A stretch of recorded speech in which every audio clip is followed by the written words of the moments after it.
That's right. J. Cole's here. You on that Rihanna tour, man. How's that been going for you? Oh, man, being on the road with Rihanna, it's a whole new audience, whole new fan base. 90% of them probably don't even know who I am, so you got to adjust. It's a new crowd. They like different style of music, so I have to pick the songs that are going to get the best response, I think, out there. So I only got 25 minutes. I kind of come out, and I think they're just hyped to see somebody, so they make a lot of noise for me, and then they cool off, like, all right, who is this guy? And then by the end of the show, I think I finally win them over, and that's usually how it goes every night. I think we have a perfect set list for the situation, so it's been cool. It's been a real learning experience. It's a blessing. Right. You've put basically album quality mixtapes out already.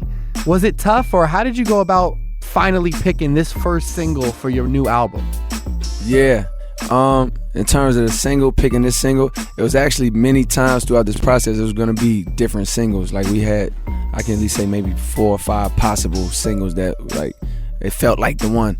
But this one just felt special. Like, when of course, it's time, but when I did it, it just felt special. There was actually one more too, that was a possible single that I ended up not going with because I wasn't that comfortable with it. This one just felt right. It just felt right to me. It had that good feeling to it, and I was proud. I would have been proud, or I was proud to put it out. I can stand behind it fully. So that was the process. And the label just let me rock. Like, Jay let me rock. Of course he had to believe in the song first.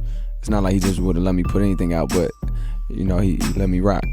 I gotta ask you about the Paula Abdul sample. Man, the Paula Abdul song, man, I was born in 1985, man, so when that came out I had to be maybe 3 or 4 or 5 or whatever, so that song always had like a special place in my life, like just culturally.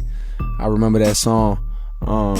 So when I was making Workout in the studio, it wasn't even a thought. I just started singing it because my song reminded me of that song, the message of that song, so it just came out. And when I sang it, I was just in the studio, like in the control room or whatever, and when I sang it, it sounded right, and I didn't even think about it. I just went in there and laid it down, and that's what happened. I didn't think about like, oh man, it's Paula Abdul.